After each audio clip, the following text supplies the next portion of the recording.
Samajwadi party के वरिष्ठ नेता शहाबुद्दीन सैफी ने कहा कि पहले कोरोना महामारी और अब ब्लैक फंगस जैसी बीमारी ने देश में पैर पसार लिए हैं।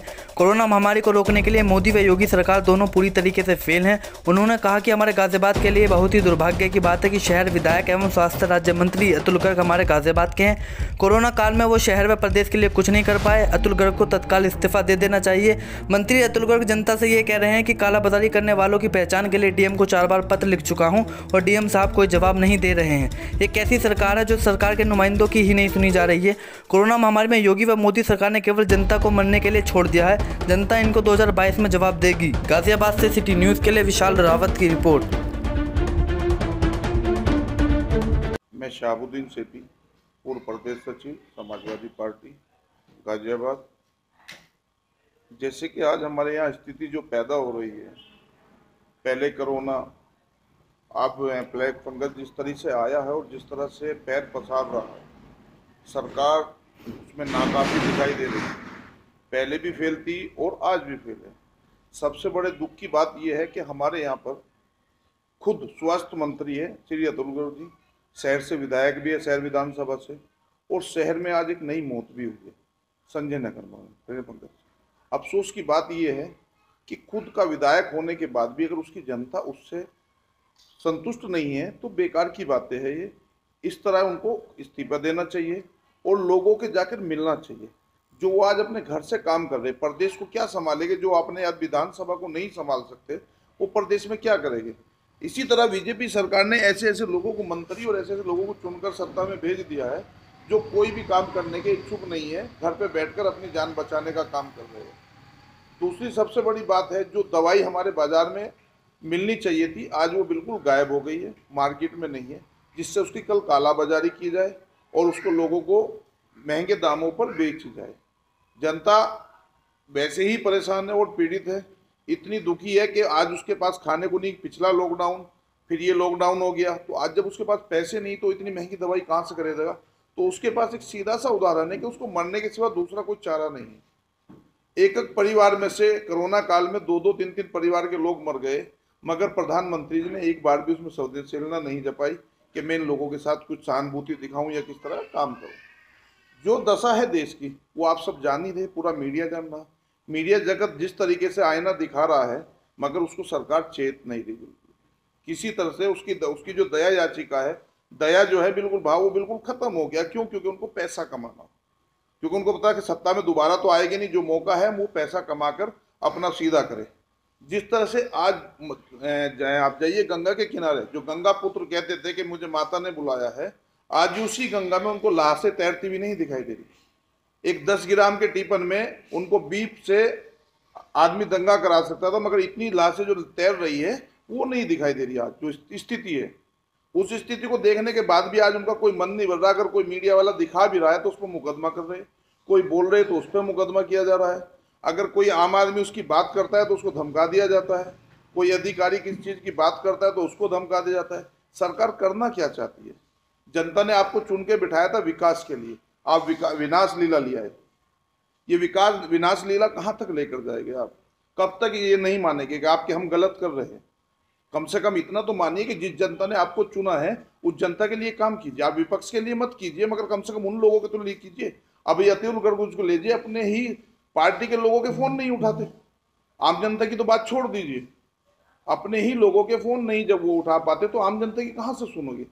उनके लिए खुद लोग ढूंढने के लिए लोग स्टार लगा रहे, उनकी पार्टी के लोग, उनके कार्यकर्ता बोल रहे कि हम क्या करें। तो क्या किया जाएगा इस सरकार को? अभी आपने हाल ही में देखा होगा कि सरकार ने ठेके खोलने का फैसला लिया था, उसके बाद रजिस्ट्री खोल दी गई। इससे व्यापारी वर्ग खासा नाराज है। आप इसे किस नजर से देखते हैं? देखिए, सरकार सिर्फ अपना फायदा देख रही है, जो उसको राजस्व चाहिए, ठीक है ना। सरकार अपने हित के लिए काम कर रही है, जनता के हित के लिए। सरकार बनाई जाती है जनता हित के लिए, अपने हित के लिए नहीं होती। एक साधन है हिंदुस्तान में, लोकतंत्र है। लोकतंत्र में जनता नहीं कोई समाधान कर सकती, उसके लिए लोकतंत्र बनाया गया। और लोकतंत्र में जब जनता को बिठाया गया, किसी प्रधानमंत्री या मुख्यमंत्री को चुना जाता है, वो कहती है कि ये हमारे लिए काम करेंगे, मगर वो जनता के लिए काम नहीं कर रहे। शराब के ठेके से कौन सा लाभ होने वाला है? वो तो सरकार को लाभ होगा, आम आदमी को तो लाभ नहीं। क्या वहां से कोरोना नहीं फैलेगा? वहां पे जिस तरह की लाइन लग रही है, जो स्थिति है, उसको कौन संभालेगा? ये सरकार की जवाबदेही होती है। आज प्रशासन में ये मान के चलिए कि कम से कम मेरे हिसाब से 10 से 15% लोगों को कोरोना हो गया, सरकार उनको नहीं देख रही। जो प्रशासन इसको संभाल रहा, हमारे कितने डॉक्टर शहीद हो गए कोरोना काल में, उनको नहीं देख रही। अभी जो शिक्षा मित्र चुनाव करा गया था, उनकी मृत्यु हो जाती है तो उसका आंकड़ा भी छुपाकर कम लोगों का बताया जा रहा है। सरकार कर क्या रही है? अगर आप आज उनको मुआवजा देने की बात आ रही तो उनको भी छुपाने का काम करिए। मरवाने के लिए आप भेजते हो, जब देने की जरूरत आती है, जब उनके परिवार को हमदर्दी की जरूरत होती है तो आप बोलते हैं गए नहीं थे, इनका नाम ही नहीं है उसमें लिस्ट में। किस तरह की सरकार चाहते हैं? किस तरह की सरकार जनता ने चुन के भेजी थी और किस तरह के लोग काम कर रहे हैं? वो तो विकास के नाम पर आए थे ना। विकास हुआ है हमारे गाजियाबाद में, एक नया कब्रिस्तान शमशान घाट बनाया है करेड़ा में, इंडर मोचरी को छोड़कर। ये विकास किया है इन लोगों ने। एक नया शमशान बनाया, जो इन्होंने वादा किया था कब्रिस्तान और शमशान का, वो बनाना शुरू कर दिया इन लोगों ने। अब ये इसी को विकास कहते हैं तो बड़ी अच्छी बात है। ये जनता जनार्दन है, फिर सबक सिखाएगी। आने वाला वक्त इनको बताएगा कि आपको क्या बनाना के लिए हमने भेजा था और आप क्या बनाकर आए। सरकार का कहना है कि यूपी में अब कोरोना कंट्रोल में है, कितना सही मानते हैं या केवल कागजी आंकड़े? देखिए, ये आप भी जान रहे हैं, मैं भी जान रहा हूँ। मेरे घर के सामने यहाँ से 200 1.5 किलोमीटर के सामने कब्रिस्तान है। जब मैं अपनी छत पे चढ़ता हूँ तो मेरे को अफसोस होता है, बहुत पीड़ा होती है। जो शमशान का एरिया था उससे ये मान के चलो कि आधा किलोमीटर आगे तक जाने के बाद हिंडर मोचेरी पे चिताएं जलती है। मेरे बच्चे बोलते पापा ये क्या हो रहा है? मैंने बोला ये हिंदुस्तान की सरकार की नाकामी है, क्योंकि संता को जो हमने चुनकर भेजा था उसको ये बोला था कि कल हमारे लिए काम करेगी। सरकार ने जब दूसरे लोगों ने वैक्सीन के लिए एडवांस देना शुरू करा तो हमारी सरकार सिर्फ चुनाव लड़ा रही थी, बिहार चुनाव लड़ रही थी, ट्रंप का इंतजार कर रही थी। विकास के लिए या जनता के लिए कोई काम नहीं कर रही थी। बंगाल चुनाव इनके लिए बहुत जरूरी था, यूपी का चुनाव बहुत जरूरी था, लोगों को मारने के। लोग दूसरे देश बचाने का काम कर रहे थे, हमारी सरकार मरवाने का काम कर रही थी। अगर एक राज्य में राष्ट्रपति शासन लग जाता तो कौन सी आफत आ जाती? कम से कम अगर हम एक जिंदगी बचाने में भी कामयाब हो जाते तो शायद नीचे जमीन पे कोई हमको उसका वो न दे, कम से कम ऊपर वाला तो हमको सोचेगा यार इन्होंने एक जीवन बचाया। आपने ऐसा प्रधानमंत्री चुन लिया, ऐसा मुख्यमंत्री चुन, लोगों को मारना चाहता है। प्रधानमंत्री एक राजा होता है, राजशाही तो नहीं है, मगर वो राजशाही कर रहे हैं। क्यों कर रहे? क्योंकि उनको राजा बना दे, जनता ने भारी बहुमत से उनको जिता के भेज दिया और वो राजा बन बैठे प्रधानमंत्री की जगह। अब वो बोलते हैं जो मैंने कहा वही सत्य है, जो मैंने करा वही ठीक है। अगर आप कोरोना के लिए भी अगर वैक्सीन नहीं खरीद सकते, 35,000 करोड़ रुपए का पैकेज दिया गया था, कहाँ गया पैकेज? दिखाई दे रहा है कहीं? अब बोलते राज्य सरकार अपने हिसाब से अपना माल खरीदे। अब जब राज्य सरकार खरीदने जाती है तो कंपनी बोलती है नहीं हम आपको नहीं दे सकते, केंद्र सरकार से पूछिए, वो जिसको जितना बोलेगी हम देंगे। तो सरकार करना क्या चाहती है? जनता को बांटना चाहती है या क्या करना चाहती है? कुछ समझ में नहीं आ रहा सरकार की जो पॉलिसी है। और दूसरी सबसे बड़ी बात, जब हमारे पास कोई उसका एक्सपेरिमेंट पूरे का पूरा है तो हमारे यहाँ करीबन 70 से 80 कंपनी है जो वैक्सीन बनाती है, एक्सपेरिमेंट कर सकती है। उनसे वो नुस्खा लेके उनको क्यों नहीं दिया जाता?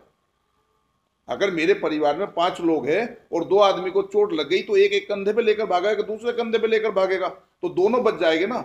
एक को कंधे पे ले जाके अस्पताल छोड़कर मैं वापसी आना चाहता हूं तो दूसरा तो इतने मर जाएगा। और आप वैक्सीन को भी देखिए, वैक्सीन बनाने के बाद हाथों हाथ मार्केट में नहीं आएगी, उसको 1 महीना उसको रखना पड़ेगा उनको फ्रीजर में, उसके बाद वो मार्केट में आएगी।